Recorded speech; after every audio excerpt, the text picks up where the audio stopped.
Okay, so I'm speaking with Julian Baggini today. Julian Baggini has a PhD in philosophy. He is the author, co-author, or editor of over 20 books. Some examples would be The Pig That Wants to Be Eaten, The Ego Trick, Freedom Regained, which we'll be speaking about at some point today. I recommend you check out all of his books, buy them, read them. They're really, really in-depth, but they're also digestible. So whoever's listening, pick them books up. So how are you, Julian? I'm good, thank you very much, Jonathan. Excellent. Well, you recently wrote an article for the New York Times. It came out on the 8th of February. It was entitled, What is Self? It Depends. Can you tell us a little bit about that? Well, I mean, that came out of a workshop that was in Stanford last September. It was quite interesting. It's under the auspices of the Baggini Institute Philosophy and Culture Centre. And their interest is, well, they've got various interests, but one of the interests is really in sort of cross-cultural understanding through philosophy. So there's a belief there that ideas do matter, ideas can change society, but then in a globalised world we need to do a bit more sharing of ideas. So that was the background, and then the seminar itself was on notions of self, East and West, primarily really focusing on sort of Asian conceptions. Actually, there were some people there from India, a few Westerners, but there was quite a lot on various Asian traditions. So that was the background, and what I was writing about really in that piece was, on the one hand, I was trying to give people some flavour of these different conceptions, but I was also trying to reflect a bit on, what's the point? What's the point of this kind of exchange? Because I think there's a feeling a lot of people have that, they're just turned into nice little ecumenical love-ins, and like we say, oh yes, that's very interesting, your tradition's very interesting, yes, and your tradition's very interesting. There's a nod, but, where do we really go with that? So I was trying to give some sense, it wasn't a very long piece, about what I thought was the benefits of that. And do you want me to say what those are now? Yeah, absolutely. I'll link in the article in the page that I post this in, but it'd be brilliant if you could give us a quick overview as well. Well, okay, so here's the first thing. I think that there are a couple of misconceptions people have. I mean, first of all, people say things like, oh, in the West we have this idea of the atomized individual self, whereas in the East the self is always, socially related. There's no real sense of a self as an individual item apart from their social context. Well, there's a huge exaggeration there. I think what you see is, in different cultures, you see different emphasis on different aspects of the self. It's not that they are completely alien. If we had completely different alien conceptions of self around the world, we wouldn't really be able to even begin to communicate when we get together. But you can sit down with someone from China, as long as you can speak the same language, you have no problem interacting.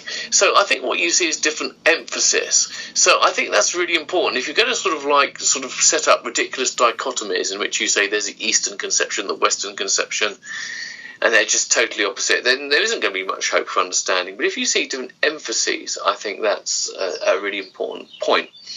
And then, of course, you can see that within our own cultures, we have elements of the apparently foreign other cultures. In fact, it's not difficult to see that there are quite a lot of aspects of self in the West which are also relational. People do define themselves very much by their family role, for example, father, mother, etc.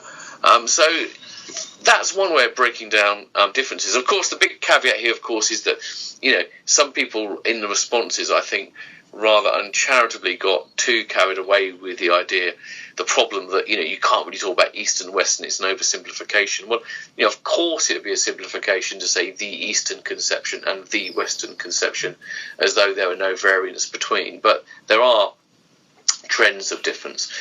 I think another important point is that the differences we have aren't really so much sort of metaphysical or ontological. They're often kind of ethical. In other words, it's not that people have fundamentally different ideas of what fundamentally constitutes the self. It's rather that people have different ethical conceptions of what it means to live as a good self in society. So again, I think typically it's true that in the contemporary West, we very much see the good life as being one which involves authenticity, individuality, and autonomy, whereas in the East there's more of an emphasis on, a role in society, relationality, and so forth. So there are different conceptions of what it means to live well as an individual, and I think they're often perhaps more important than any kind of ontological or metaphysical differences. I'm not saying there are never any ontological or metaphysical differences, but I think that often perhaps they are overstated. And perhaps related to that, that's the point that, when people ask a question like, what is the self? And you look at different answers in different cultures, actually people aren't asking the same question all the time. People are asking different questions which have a superficial similarity. And I think it's very important to try and recognise the fact that, when you look at other traditions of philosophy, often what you gain from them are not like different answers to your questions. They're rather like different questions to issues that you're interested in that you perhaps might not have noticed. Yeah. I suppose you could bridge into that something along the lines of cultures may operate in the same sense of Wittgenstein said, language is a form of life. It gives you a different way of seeing things, a different way of approaching a question. I suppose that fits along the same lines. Yeah, no, I think there are certain similarities. Yeah, this are the forms of life idea in Wittgenstein. It does. But the thing is, of course, they're very. It's very difficult. So many of our concepts and ways of understanding are attempts to sort of draw lines around things where, in the real world, there aren't really kind of lines. There are just sort of clusters. And actually, I guess, if you look at another aspect of Wittgenstein's thought, which is, the family resemblance idea, that in itself, I think you need to kind of supplement the idea of forms of life with the idea of family resemblance to kind of see that. I assume that when Wittgenstein was talking about forms of life, he wouldn't want us to think of these kind of entirely sort of self-contained, metaphorically walled forms of life, all distinct from each other. They kind of blur into each other and they overlap with each other, and they're not, hermetically sealed. But I think, certainly if you can sort of get a grip on that as an idea with a sufficient degree of, blurriness that's necessary to not do violence to it. Yeah, I think that's absolutely right.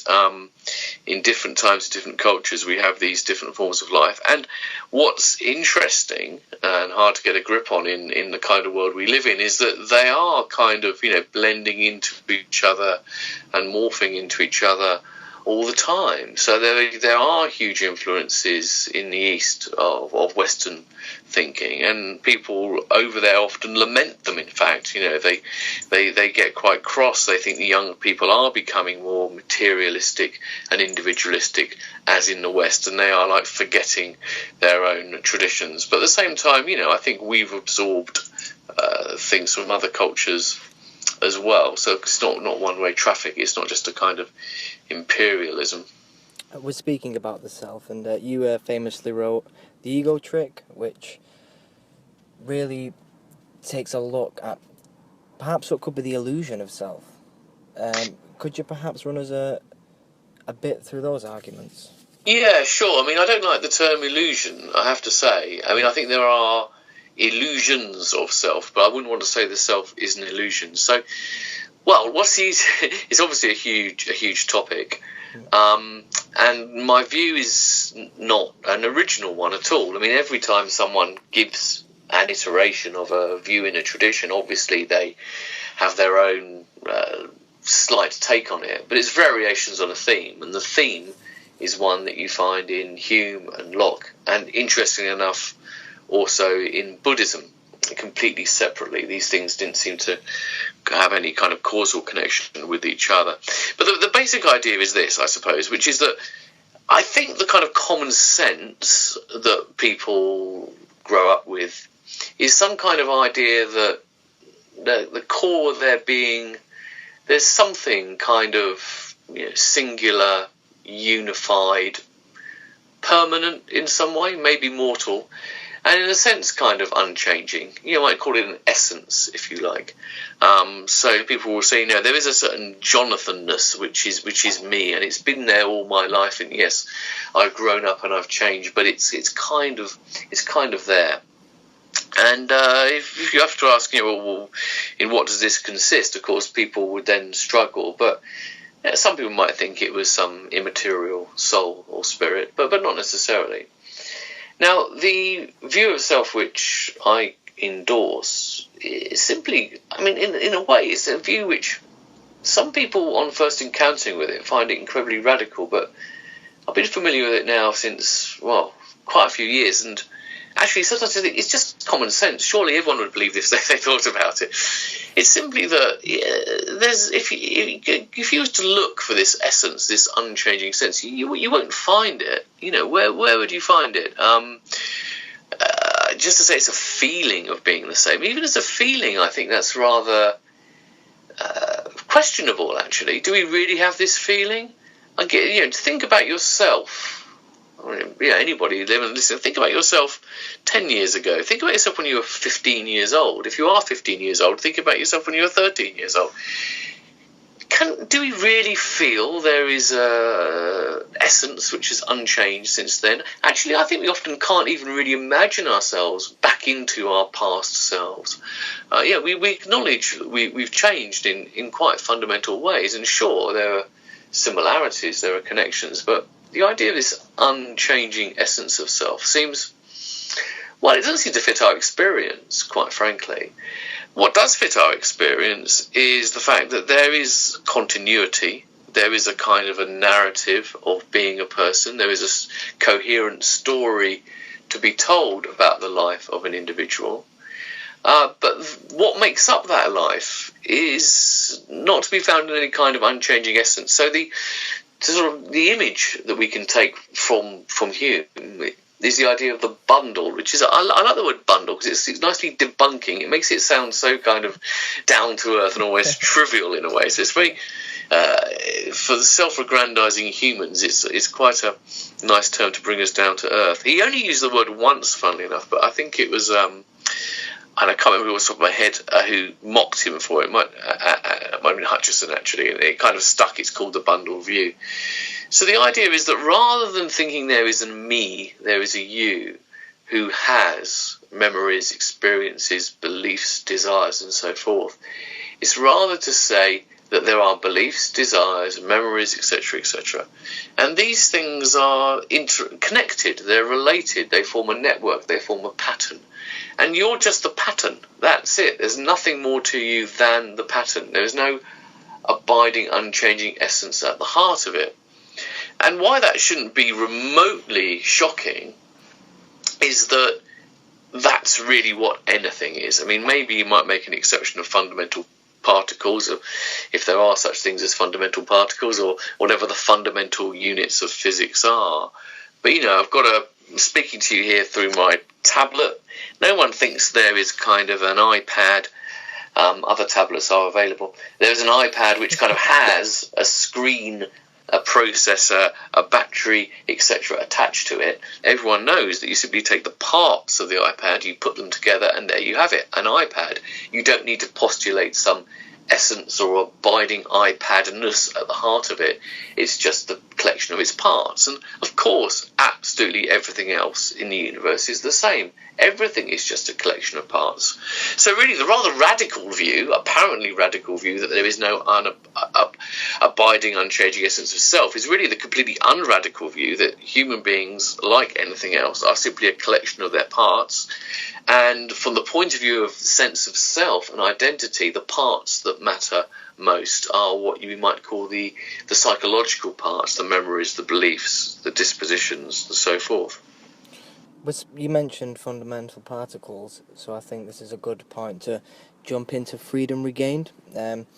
This is your book, which is cut into a few sections. Part 1 is the demon, part 2 is the neuroscientist, the geneticist, and it carries on. You have the artist, the dissident, the psychopath, the addict, etc. It's a really good book, so again, I recommend anybody who's listening, go and pick that up. Freedom Regained, what does that mean? Yeah, go on. Regained because part of the impetus for writing it is that when people talk about free will these days, when you hear free will talked about these days, I would say that 9 times out of 10 it's somebody telling us we don't have any such thing as free will, and it's just an illusion. And a lot of the people who say this are either scientists or psychologists, or they're drawing on the science and the psychology. So freedom has been lost in the sense that belief in free will has become to be seen in many quarters as, intellectually not respectable. That a lot of people say, well, of course we don't have free will. It becomes an of course matter that we don't have it. So freedom regained because, again, not an original view in its general form. I'm of the school that's kind of called compatibilist. I mean, there are reasons why I'm actually slightly reluctant to accept these labels in this issue in particular, but we may or may not talk about them later. But broadly speaking, it's a compatibilist position. The compatibilist position says that it is possible to reconcile the view that human beings are entirely parts of nature, and in that sense, everything they do is governed by the laws of nature. That at root, there's nothing but matter reacting with matter, brain stuff going on. It's possible to reconcile that view with a meaningful sense that we nonetheless have free choices and we have something called free will. So that's the kind of position that's opened up. Now, how you argue for that? Well, my approach, I did want to take a very different approach to the one that's generally taken in philosophy books, because the metaphor I kind of had here is that, what's the metaphor? The map we have to navigate around this issue is really dictated by the relatively recent history, a lot of the time relatively recent history, and also the past history of the debate in Western philosophy. And so people are approaching it as a set of responses and counter-responses and arguments and counter-arguments within what, in the grand scheme of things, is quite a local discussion. Now, I think if people are interested in free will, it's not because they're interested in the local debate in philosophy. They're interested in big issues of freedom and responsibility and human agency. So my idea was, okay, I absorbed the important aspects of that contemporary and historic debate. And having absorbed it, it's like, let's just sort of wipe the slate clean here. And instead of just running through X said this, Y said that, here's the argument, here's a counter-argument, try and construct an idea of free will, from the ground up, as it were. And that's why you mentioned the sort of characters who inhabit the book. I felt that if you really want to understand what's important about free will and what it means to have it, it's not very helpful to take kind of stock examples that you might get in philosophical texts or psychology experiments.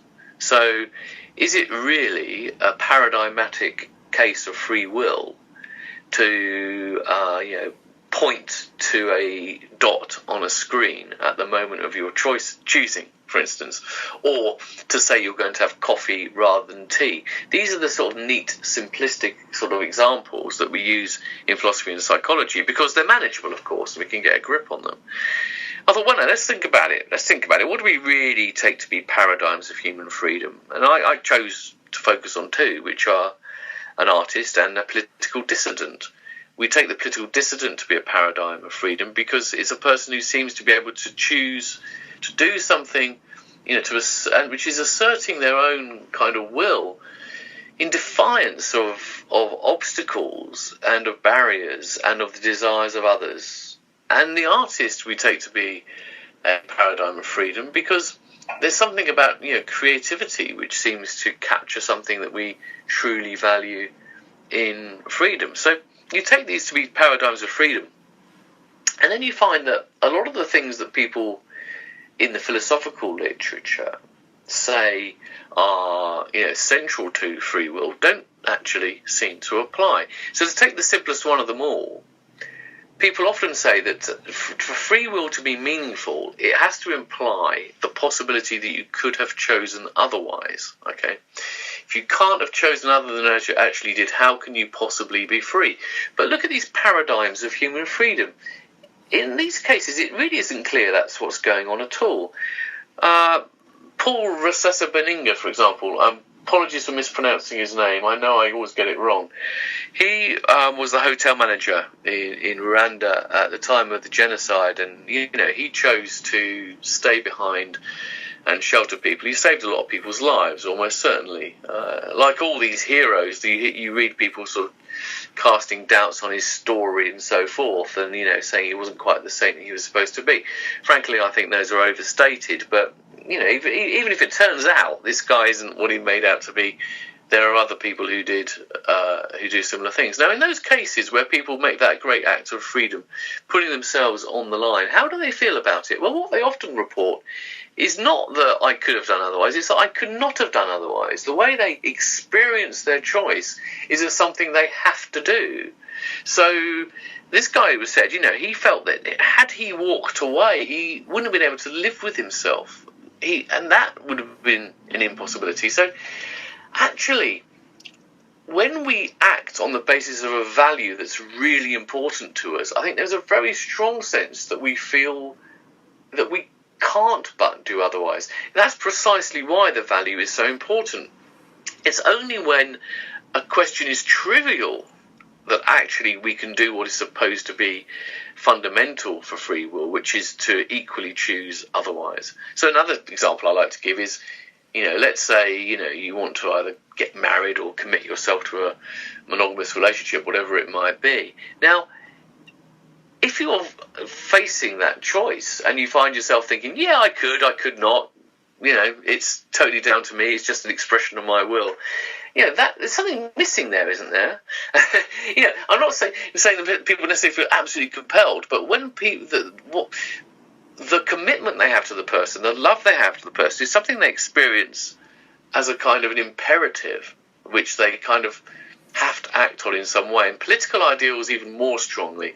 I don't think anyone who feels very strongly on a political issue would ever turn around and say, I really, for example, I really do believe in refugees' rights, but I could choose not to. I could choose the opposite view. I'm a lefty, but I could choose to be conservative. That's exactly not how we feel. So there's something really fundamentally wrong there. And I think the case of artistic expression, it's the same kind of thing. It's not only that there isn't that sense of I could do otherwise, there's also a sense of lack of control, a lack of knowledge even of the origin of your ideas. Because again, a lot of the people who try to claim we don't have free will point to experiments that show that the springs of action are unconscious and unknown, and they occur before we make any conscious choices. Well, that's not news to anyone who does creative work. If you go to a book festival and you hear virtually any fiction writer talk, there are exceptions. The majority would always say things like, I have no idea where my ideas come from. I have no idea where my characters came from. They often report themselves being surprised by plot turns. They'll say, I sat down to write and was shocked when my lead character walked out on her husband, and people think, how can you be shocked? You're the author. But the way ideas come to people is that they come to them. You don't have any sense of being the conscious agent. So there are these kind of ideas. So people set up this idea of free will as requiring that a free choice has to be something that originated in a conscious decision you made, and it had to be something that you could have done other than otherwise. And these conditions just don't match at all what lived experience tells us are the important features of a free choice. So fundamentally, what it boils down to is there's a mismatch. The kind of free will which people say we don't have is a kind of free will that, in a sense, we could never have had. There wouldn't be any value in having, and it's no problem that we don't have it. And so the compatibilist position says, focus on the kind of freedom that is worth having, is realistic, and we do have that. And by the way, I think to my mind, apart from my own book, I think the best book on this is actually Daniel Dennett's earlier book. He's written 2 books on free will. The earlier one, Elbow Room, which is subtitled "The Varieties of Free Will Worth Having," and I think the subtitle tells you a lot.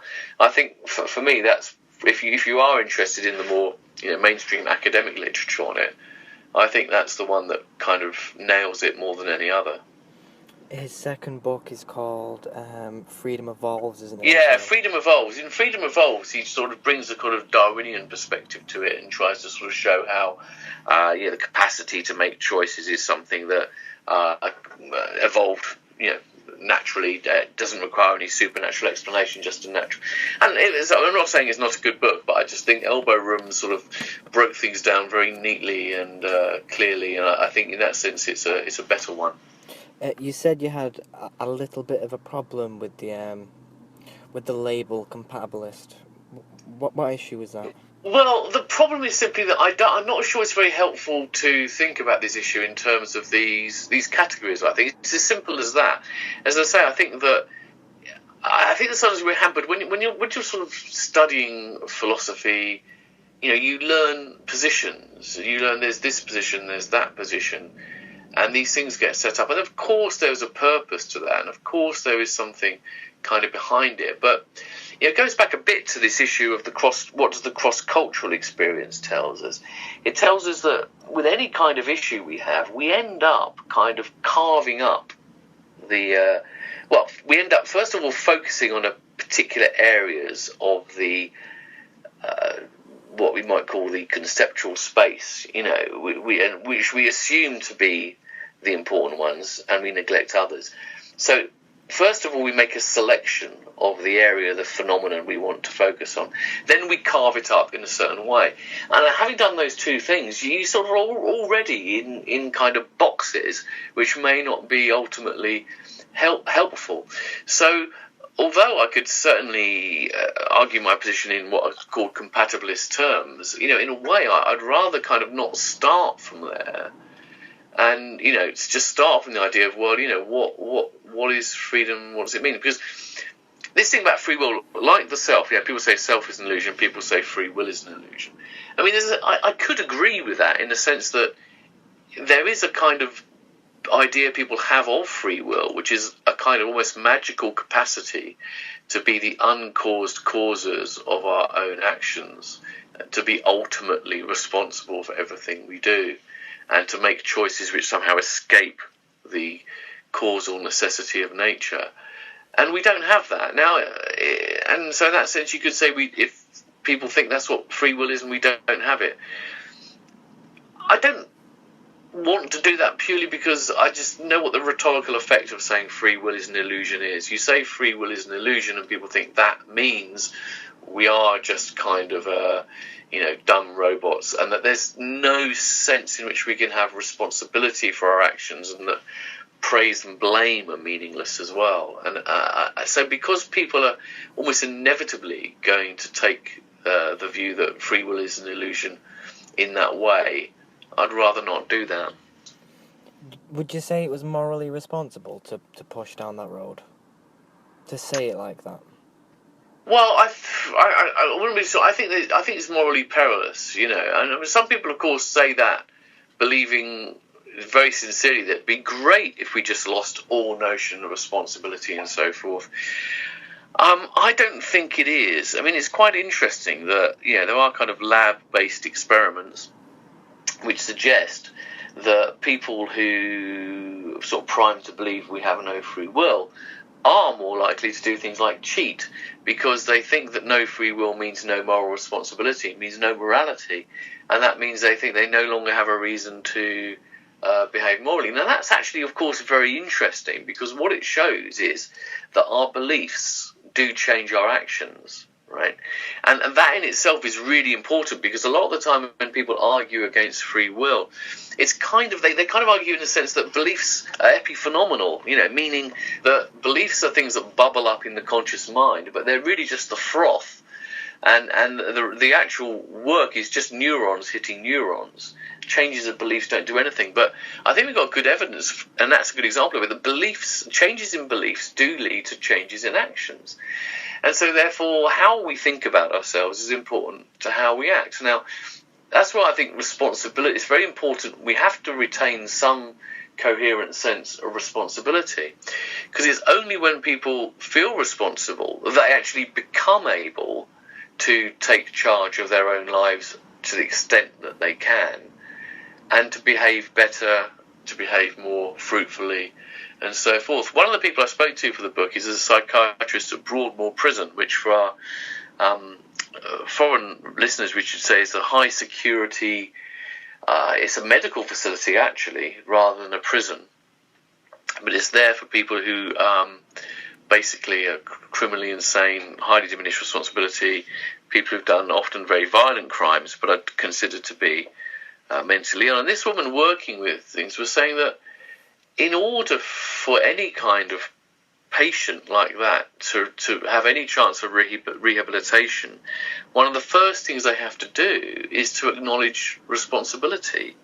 That all the time they believe that they had no responsibility for what they did, they're incapable of becoming responsible members of society. And I think that's a very, very important thing to remember. So it's tricky because, of course, we know that we can't be naive. I think we're caught between two extremes. There's a kind of traditionally conservative, right-wing, often religious view that everybody has pure power over their own actions and responsibility for their actions, and that to talk about lack of opportunities and poverty in education is just a load of lefty excuse making. That's not true. That's absolutely not true. But at the same time, at the opposite pole, the idea that people basically have no agency at all and they're just complete, puppets of their environments and their genes, that's not true either. We know that if you can sort of get people to sort of take control of their lives and see that they have agencies, they can be changes. So in Aristotelian fashion, which is how I often like to work, the idea is to try and see how there is some meaningful sense in which people can gain a greater deal of control and responsibility and agency in their own lives. And as long as we don't kid ourselves that is anything like absolute, and that it enables us to rise above our biology and history and whatever else it might be, as long as we don't fall for that myth, we can nevertheless have a reasonable sense of what it might mean to be free in that sense. I think that brings me really nicely to the next point, where I'm going to quote you, I'll paraphrase you now. You spoke with Lawrence Krauss, who is a famous theoretical physicist and atheist, for The Guardian in 2012. You had a conversation about the relationship of philosophy and science, and I think it's a great conversation. So again, I'm going to link it, and go and read it. It's really interesting. I'll link it below. You say at one point that consciousness, or you don't think consciousness, can be fully understood by examining the bedrock, the fermions and the bosons of the universe. And I know there's a lot of philosophers that do hold that view, and they're very scientistic. They hold scientism to be everything can be cashed out from the bottom up. You can understand things from the bottom up, from the fermions and the bosons. That's how everything has to be explained. What do you think are the real problems with that? Yeah, I mean, there are quite a lot. I mean, there's so many issues here. I mean, first of all, I think it should be said that within science itself, let's leave aside philosophy and let's leave aside big issues of consciousness and so forth. Let's just take physical phenomena. As I understand it, I think there's quite a lot of thinking in science now, which is that, again, you can't even understand physical phenomena properly by always going to that lowest level of physics. So, systems biology, for example, if you want to understand how a biological system works, there's absolutely no way you're going to understand that by going down to fermions and bosons. You have to understand it at levels of cells and organisms and environments, biological environments. So even within science, there are questions there. Now, people will turn around and say, yes, but that's just kind of practical.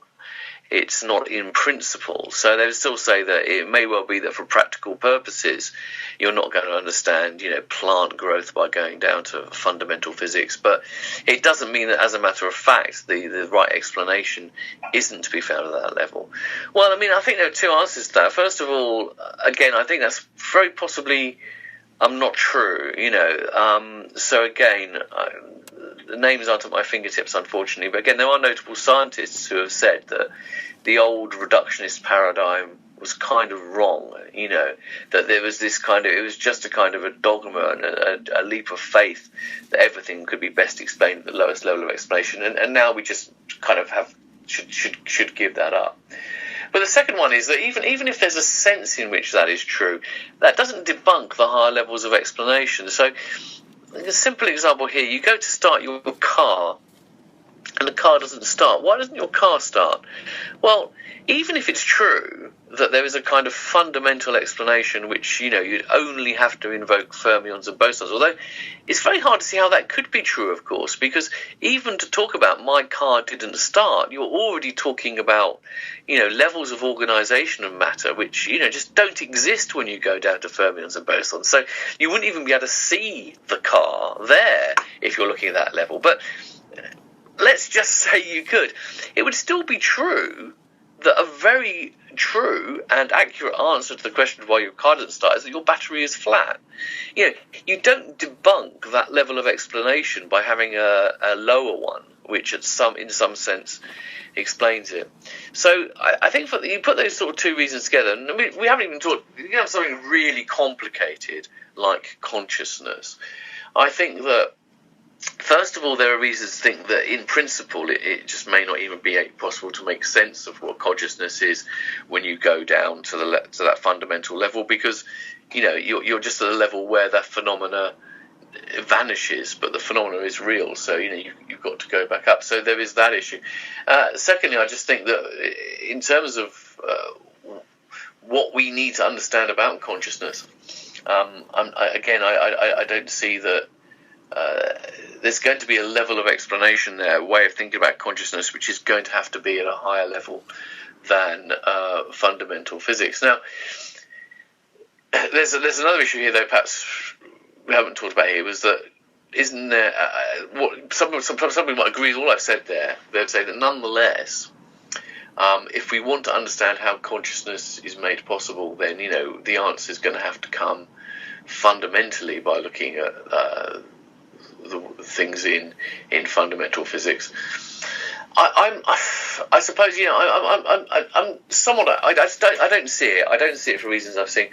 I'm somewhat agnostic, but I think one of the reasons here is that there's a whole question about what it means to explain something, which I think is sort of under-described and under-thought about.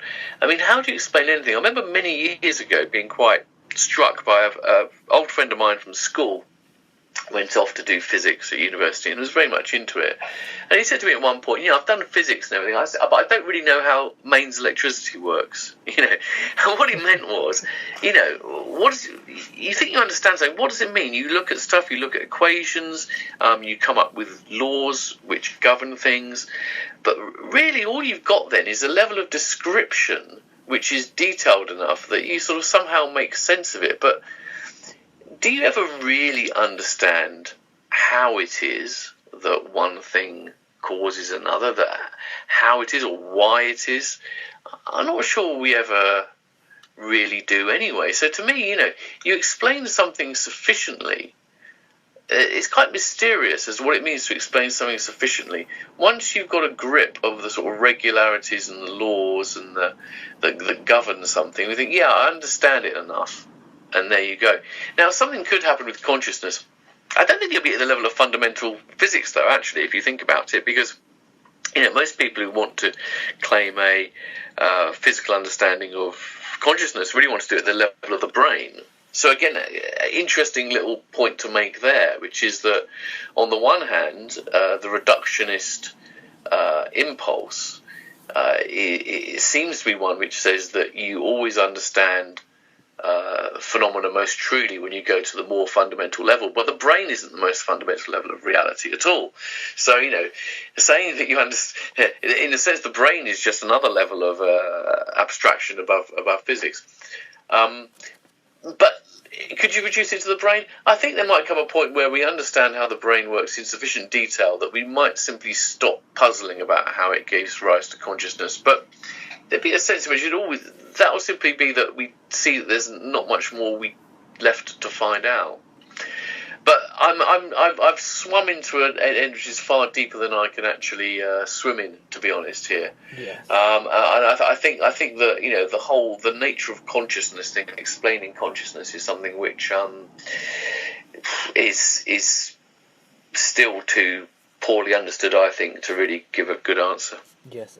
Well, you mentioned the nature of science in describing things, and then you said that we still don't really understand the hows or the whys, and I think that breaches as well, interestingly, into morality, into the distinctions there between philosophy and science. So the last question I'll ask you, and we'll finish on this note, and before we finish, I'd like to say I'd really appreciate you taking the time out to speak with me and to speak for the people that are listening.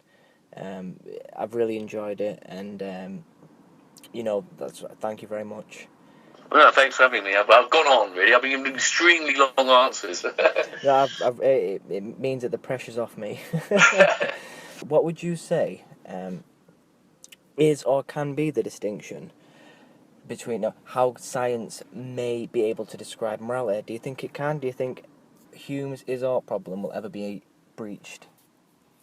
Well, again, lots of different sort of ways into that answer, that question. I think people who sort of claim that you can give a scientific account of morality, I mean, I can't. I can't see how you would begin to make that claim. I really can't. So as you say, it's the humanist kind of is-or problem. Science tells us the way the world is. There is no category of ought in science.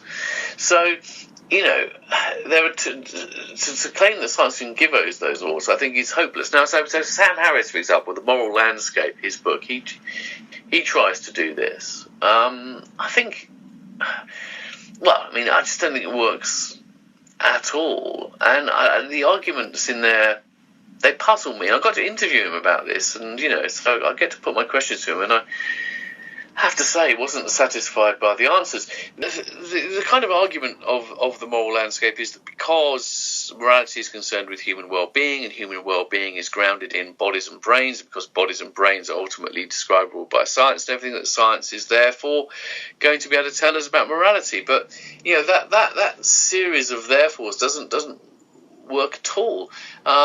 Take Patricia Churchill. Patricia Churchill is a very interesting philosopher. By reputation, she's presented as this mad sort of neuro-reductionist who kind of claims eliminative materialism is the position of her and her husband Paul, which, as it turns out, was just a very bad name to give to their idea. But she's talked about the brain and morality, and she's very, very clear. Understanding the brain enables you to explain what she calls the neural platform for morality. So, morality is something we do as human beings at the level of human life and interaction in the social world, and there has to be a neural platform for that, absolutely. And it's good to know about the neural platform. It might be helpful. But does that tell us what's right or wrong? Well, of course it doesn't. Absolutely, of course it doesn't, because they're just not scientific categories. Now, because of that, of course, the alternative strategy to trying to say that science can provide us with a morality is to say that science, perfectly scientific worldview, doesn't have any morality, and therefore morality should be done away with. Well, that's scientism, which Alex Rosenberg is proudly scientistic. Most people take scientism to be a kind of a criticism or a term of abuse. But I don't see what justifies the view that the only appropriate, justifiable way of talking about the world is in scientific terms. I mean, that's not a scientific claim anyway. I mean, that's why I think it's sort of slightly self-defeating to say that, because it's not a claim of science that only science is a valid way of looking at the world. So, how do you get from science is a valid way of looking at the world to no other way of looking at it is? So I think they were just really fundamental problems. Now, does that mean that science have nothing at all to tell us about morality? No, I think that morality must be scientifically informed, psychologically informed. It certainly has things to contribute to our understanding. So, for example, understanding how it is we actually conduct moral reasoning, to understand a little bit about how, in Daniel Kahneman's terms, we have system 1 and system 2. We have the sort of hot, emotional, automatic thinking system and the cold, rational one. And that depending on the situation, we tend to invoke one or the other. That's extremely important, because there have been huge debates in the history of philosophy over, for example, whether it's right to just do what maximizes the greater good of the greater number, or whether or not, if by doing that we have to cause harm to individuals, that's wrong. And a lot of people just assume that's a purely philosophical debate. And I think that, knowledge of neuroscience tells us that we've got to appreciate the fact that part of the conflict is because we're actually using different kind of thinking mechanisms to work these things out. So when we're thinking about, public policy in hundreds of people, we're thinking kind of coldly and rationally and logically. But when we're thinking about sticking a knife into an individual, we're thinking in the emotional system. That's very useful, but still, notice that doesn't tell us what the right thing is. And it's quite curious. I have come across people who have used this kind of evidence and said, well, see, what this shows is that the utilitarian perspective is the right one, because that's the cold, rational one, and the other one is the hot, emotional one. Well, that's just assuming that the morally right thing to do is the, in those terms, cold, rational one. Whereas actually there's a whole tradition of thinking about moral philosophy which suggests that morality is rooted in empathy. That's the critical feature of morality. So to strip out the empathy and to do a purely utilitarian calculation would actually not be optimally moral at all. So, this is just, okay, it's a debate. I haven't obviously got to the answers of it, but you can see how scientific understandings can be extremely useful and informative. They can shake us out of our complacency.